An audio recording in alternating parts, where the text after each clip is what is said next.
kita lanjutkan dari video sebelumnya. Jadi di sini ketika kita melihat kita melakukan gangguan atau kita manipulasi sebuah kegiatan gitu ya. Apakah dengan sistem pengajian ini ya membangun antara hubungan sebab akibat ya antara pengajian dengan kinerja. Nah, studi ini masih bisa dilakukan dalam keadaan alamiah.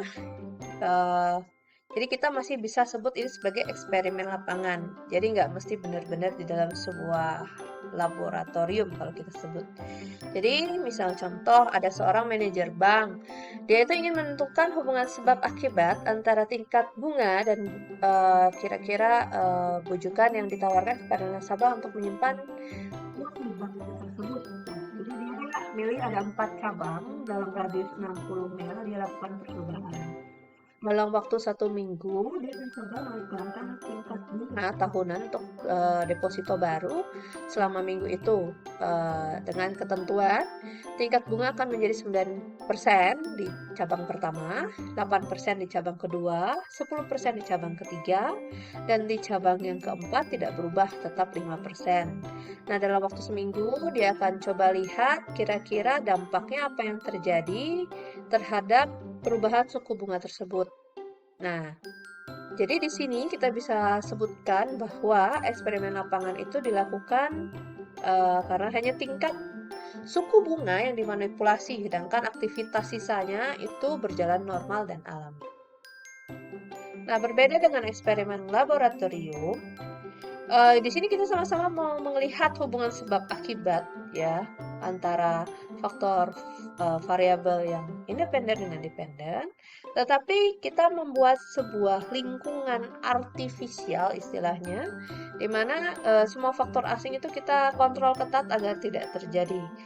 Nah, biasanya kita akan mencoba tanda kutip memanipulasi uh, sebuah respon-respon tertentu ya. Kalau kita lihat contohnya, jadi seorang manajer bank lagi ya, dia mau lihat tadi suku bunga, ada nggak hubungan antara suku bunga dengan tabungan gitu ya. Jadi kita membuat lingkungan buatan, jadi dia merekrut 10 siswa. Masing-masing siswa ini semuanya adalah siswa dengan background jurusan bisnis pada tahun studi terakhir. Kita anggap mungkin semester 8 gitu ya. Dan kurang lebih usianya sama. Jadi dia membagi para siswa ini menjadi 4 kelompok ya. Masing-masing diberikan chip senilai $1.000 dan mereka bebas menggunakan chip itu untuk membeli kebutuhan mereka atau menabung atau dua-duanya ya. Nah, si manajer ini menawarkan insentif bunga untuk tabungan ya. Dengan untuk kelompok 1 6% tingkat bunga tabungannya, kalau kelompok 2 8%, kelompok 3 9% dan yang keempat itu tetap 1% ya. Lalu manajer ini melihat ya hasil yang terjadi seperti apa. Ya, karena di sini manajer itu memastikan bahwa di dalam lingkungan laboratorium ini ya, dia itu melihat bahwa seharusnya semua orang kan punya background yang sama ya, sama-sama mahasiswa bisnis. Jadi seharusnya pola pikirnya tentang mengenai masalah keuangan itu pasti akan sama. Nah, setelah dilakukan pengujian didapatkan bahwa ternyata tabungan keempat kelompok itu ada perubahan secara progresif ya. Jadi semakin meningkat suku bunga, semakin banyak yang nabung gitu. Nah, ini contoh dari percobaan laboratorium. Jadi semua disetting di tempat yang istilah kita sebut laboratorium. Ya, peneliti memiliki campur tangan yang maksimal di dalam sini karena kita yang memikirkan mengenai settingan seperti apa, variabel independen gimana cara tanda kutip dimanipulasi, dan faktor-faktor pengganggu misalnya dengan pengalaman yang berbeda, usia yang berbeda, kita udah kendalikan. Kita bisa bilang bahwa usianya sama, tingkat paparan informasi mengenai keuangan juga sama seperti itu. Nah, berikutnya kita membahas time horizon. Di sini ada dua, cross-sectional studies dan longitudinal studies. Apa bedanya? Kalau cross-sectional studies, di sini kita sebagai peneliti itu ngumpulin data sekali saja bisa dalam jangka waktu sebulan, sehari, berapa minggu gitu ya, tapi cuma cukup sekali saja untuk menjawab pertanyaan penelitian yang diinginkan.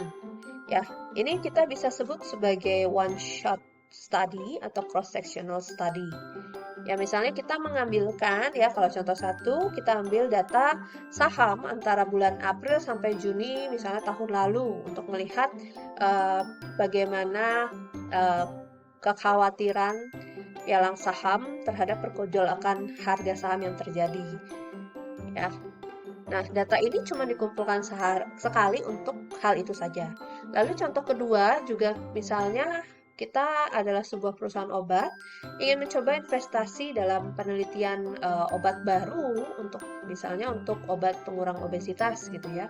Nah, dia melakukan survei ke orang-orang yang mengalami obesitas, selalu dilihat dari sekian banyak orang ini berapa banyak nih yang tertarik untuk mencoba obat baru tersebut. Nah, penelitian ini cuma dilakukan sekali sehingga disebut sebagai studi one shot atau cross sectional. Nah, kalau longitudinal studies itu gimana? Jadi, misalnya kita sebagai peneliti ingin mempelajari satu orang atau mempelajari satu fenomena yang bisa terjadi di beberapa waktu, bukan cuma satu. Jadi misalnya kita mau mempelajari perilaku karyawan sebelum dan sesudah terjadinya perubahan istilahnya mungkin struktur organisasi ya, untuk mengetahui dampak apa yang terjadi dari perubahan tersebut ya. Di sini kan datanya dikumpulkan di dua waktu yang berbeda. Jadi sebelumnya seperti apa kita kumpulkan, terus kan terjadi perombakan, setelah itu kita kumpulkan lagi datanya, apa nih yang terjadi gitu ya. Nah, makanya dikatakan bahwa sifatnya bukan one shot atau bukan cross sectional, melainkan secara longitudinal atau dalam periode waktu tertentu, pokoknya bukan satu kali. Ya. Nah, ketika kalian mengambil data terkait variable dependent, ya, yang dikumpulkan dalam dua waktu yang berbeda atau lebih, ya, intinya itu akan disebut sebagai studi longitudinal. Nah, apa sih memangnya yang kita harus pertimbangkan antara cross-sectional dan longitudinal? Nah, ini nanti akan berkaitan dengan jenis kegiatan SPSS atau statistical uji yang kalian akan lakukan. Ya, jadi ini ada beberapa uji yang ini hanya untuk longitudinal, ini hanya untuk yang cross-sectional. Jadi itu harus diperhatikan. Lalu berikutnya ada yang kita sebut sebagai mixed methods. Ya, mixed methods ini adalah kombinasi antara penelitian kualitatif dan penelitian kuantitatif. Ya, di sini kita akan memfokuskan pada pengumpulan dan menganalisis data kuanti dan kuali dalam satu penelitian. Jadi, menariknya dari pendekatan ini adalah kita sebagai peneliti itu bisa menggabungkan antara pemikiran induktif dan deduktif. Jadi, misalnya kita mengambil data pertama secara deskriptif dulu gitu ya. Itu untuk kualitatifnya. Kemudian kita mendapatkan hasil yang lebih yakin dengan data kuantitatif. Lalu misalnya data kuantitatif itu kemudian kita analisis secara kualitatif lebih mendalam. Ya, ini bisa terjadi. Berikutnya, istilah lain yang kalian harus paham di sini adalah triangulasi. Triangulasi merupakan teknik ya yang biasanya juga kita lakukan ya, terutama untuk ketika kalian melakukan metode campuran atau metode yang fokusnya untuk kualitatif misalnya ya. Jadi untuk memastikan bahwa kita yakin dengan hasil yang kita gunakan ya, meskipun metode atau sumber yang berbeda tapi hasilnya itu bisa sama. Nah, triangulasi ini berdasarkan dari perspektif tertentu. Jadi kalau kita lihat di situ ada 4 jenis triangulasi, ada triangulasi metode, data, peneliti, dan teori. Ya, triangulasi metode itu berarti kalian mencoba melihat minimal 3 ya, 3 kan 3. 3 metode pengumpulan dan analisis data yang mungkin dapat dilakukan. Apakah benar-benar mendapatkan hasil yang sama? Kalau triangulasi data, itu berarti pengumpulan data dari beberapa sumber atau periode waktu yang berbeda. Ya, kalau triangulasi peneliti, berarti kalian melihat dari sudut pandang hasil analisis data dari peneliti atau data yang dikumpulkan dari peneliti-peneliti. Lalu kalau triangulasi teori, berarti kalian melihat perspektif dari teori-teori untuk menafsirkan dan menjelaskan data. Jadi itu semua materi untuk pertemuan kali ini. Terima kasih.